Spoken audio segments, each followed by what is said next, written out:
tem algumas explicações, entre elas sobre a formação da doutrina social da igreja. É um resumo que o catecismo traz. Nesse resumo, do ponto de vista ideológico, a igreja, ela condena, né, o marxismo, socialismo, na perspectiva ateística.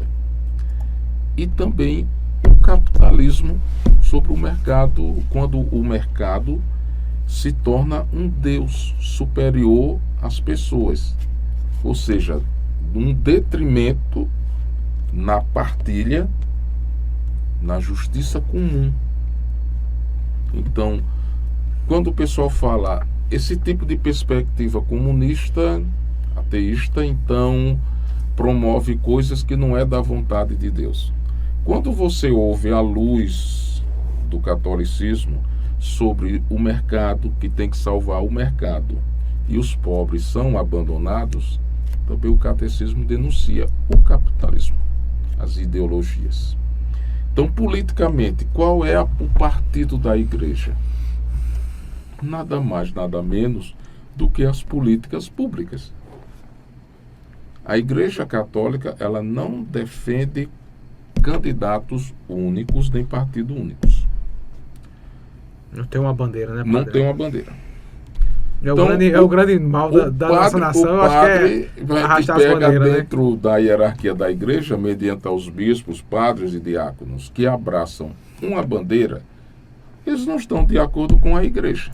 É tipo um desvio de conduta, padre, da igreja católica? Chega a ser. O padre, e a igreja não é de acordo, não. Se o padre for, por exemplo, entrar na política partidária, então candidata-se desde as bases, né? Do municipal, estadual até o federal, né? Então, até o presidente, digamos. Até chegar à presidência da República. Mas entre deputado estadual, federal, senador, prefeito, governador, vereador. Porque não tem como você entrar sem tomar um partido. E por que assim não? Porque a democracia, o Estado democrático de direito é assim, e a igreja reconhece e que deve ser assim. Até por causa do contraditório mesmo das ideias, da busca de interesses, as brigas, né? Os interesses que têm que ser partilhados de uma forma limpa, e onde não há o sistema do partidário, vai cair numa espécie de ditadura. Por exemplo, eu quero sair candidato a vereador, mas não tem um partido que eu goste. Eu gosto, aí não vai achar nenhum. Não vai achar nenhum. Não vai ser eleito, não vai ser... Então é o seguinte, se o padre quiser se candidatar, ele tem que pedir dispensa do ministério dele.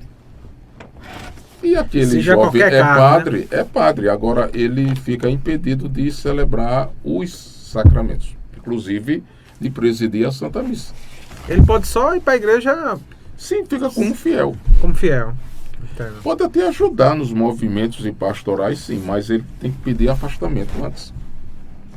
Mas diferentemente, em alguma formação da igreja não, né? De casar essas coisas. Sim, mas às vezes pode dar formação, não tem problema não. Entendi.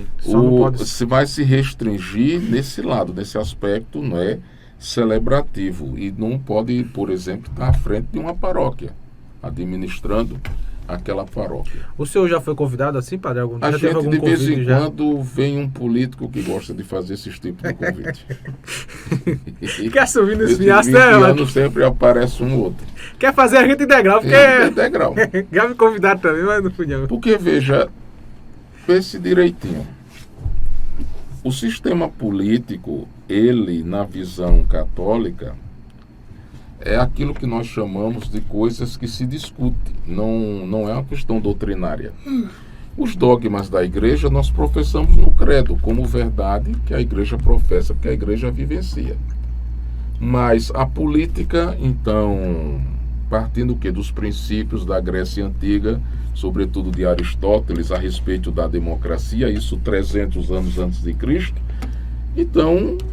O sábio, né, filósofo, já falava da justiça distributiva, da justiça comutativa, não é? E na polis, que do grego quer dizer em si cidade, ali se expressava, não é, esse sistema. como o kratos, que é outra palavra grega que quer dizer o poder em si. E veja, já compartilhada.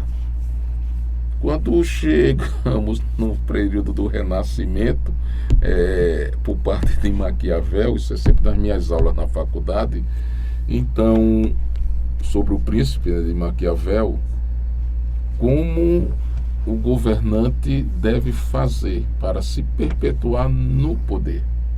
Como é que faz? De forma, aquela frase atribuída, viu? Atribuída aqui, você não vai encontrar isso dentro do livro O Príncipe, de Maquiavel, que os fins justificam os meios. Então Maquiavel já dizia, né, que o governante, o príncipe, o governante, ele pode ser temido pelo povo, mas nunca odiado.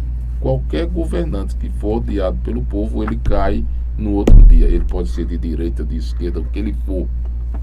Ele não pode ser odiado. Aí tem as estratégias, né? As bonanças. As bonanças.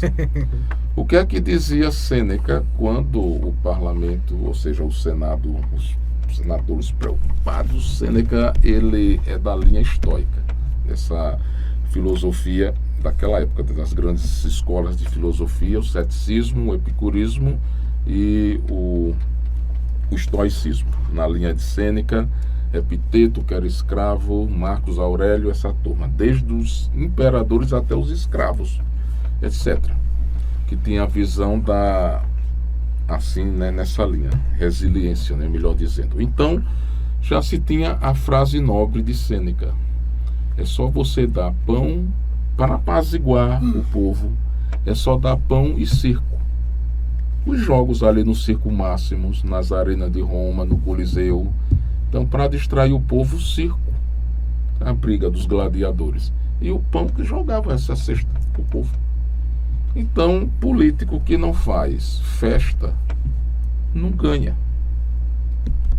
Infelizmente. O senhor acha que isso não é legal? Isso não vem da parte de Aristóteles, dos como deve ser, porque a política ela é a arte do bem comum, visão de Aristóteles.